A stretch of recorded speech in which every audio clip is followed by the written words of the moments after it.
Print cost கூட வராது. Post ஓட்டினா போஸ்ட் காஸ்ட் கூட வராது. அடுத்த முயற்சி எடுக்காதீங்க, தூக்கி போட்டு ஊருக்கு போயிடுங்க, படமாக அவங்க எடுத்துருங்க. இல்லை யார் சொல்கிறாங்க? ஏன் சார் அந்த தயாரிப்பாளர் இவர் வாங்கிக்குவார் அப்படின்னு சொல்லிட்டு தான் அவர் போட்டு காமிச்சது. அவர் படங்களும் வாங்குறாரு. காட்டணுன்னே ப்ரொடியூசரை வச்சுட்டு எங்ககிட்ட இப்படியே சொல்கிறாரு. ஏங்க இவர் கொள்றதுக்கு வேறு வழி தெரியலையாங்க. இல்லை உங்களுக்கு எப்படி இருந்துச்சு அந்த சமயம்? எப்படி இருக்கும்? இதுக்கு மேற்கொண்டு உங்களுக்கு காசுலாம் வராது. குறைஞ்சது ஒரு 75 முறையாவது போட்டிருப்போம். ஆனால் எந்த ஒரு இதுவும் இல்லை. யாருமே வாங்கலை. அவர் ராஜா சார் கூப்பிட்டுருந்தார் வீட்டுக்கு. இதெல்லாம் இப்படி தான் மாம்பழம் ஜூஸ் புளியுறீங்களா, அதில் கொஞ்சம் வீணாக போச்சுன்னு நினச்சிக்கோங்க, போட்டு போய் அடுத்த வேலையை போய் பாருங்க அப்படின்ட்டார். சொல்லிட்டார். ஏன்னா அவரு என்னங்க செய்வார்? அவருடைய வேலையை தான் அவர் பண்ண முடியும். மேற்கொண்டு என்ன சொல்கிறார், பல பேரை நான் பார்த்துருக்கேன். இப்படி தான் இந்த சினிமா இப்படி தான் பண்ணுவாங்க, எல்லாத்துக்கும் நம்ம தயாராக தாங்க இருக்கணும் இப்படி சொல்லிட்டாருங்க. இந்த இன்டர்வியூ வர்றதுக்கு முன்னாடி ஒன்று மட்டும் நினச்சிக்கிட்டே வந்தேன்.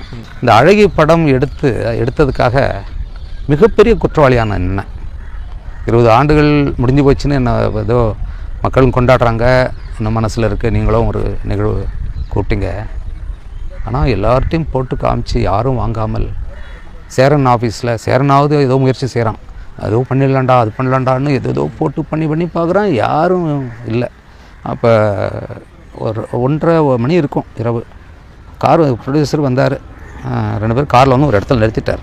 இந்த இடமா இருக்கொண்டு எனக்கு இந்த இடத்த கடக்கும் போதெல்லாம் வரும். ரொம்ப வலிச்சு வச்சு அழுதுட்டார். அழுதுன்னு கதறி என்னை ஏன் இப்படி இப்படி ஆயிடுச்சு, எனக்கு ஏன் நிலமை ரொம்ப கொஞ்சம் திட்டார் என்ன. அவர் மறந்துருக்கலாம், எனக்கு தெரியல. நான் அப்படி மறப்பேன். திட்டுனா சாதாரணத்துக்கு இல்லை. அதாவது இதுக்கப்புறம் அப்படி தான் வாழ்க்கை ஒன்றுமே இல்லைங்கிற மாதிரி ஆயிடுச்சு. நல்லாவே இருக்க முடியாதுங்கிற கட்டத்துக்கு அவரோட மனசு சொல்லுது. ஆனால் அப்படி இல்லை, நண்பன்லாம் நான்.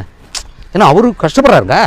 எவ்வளோ பணத்தை வட்டிக்கு வாங்கி வந்து போட்டுட்டு என்ன பண்ணி என் நம்பிய வார்த்தை வந்து அவருக்கு என்னங்க தெரியும்? அவருக்கு என்ன தெரியும்?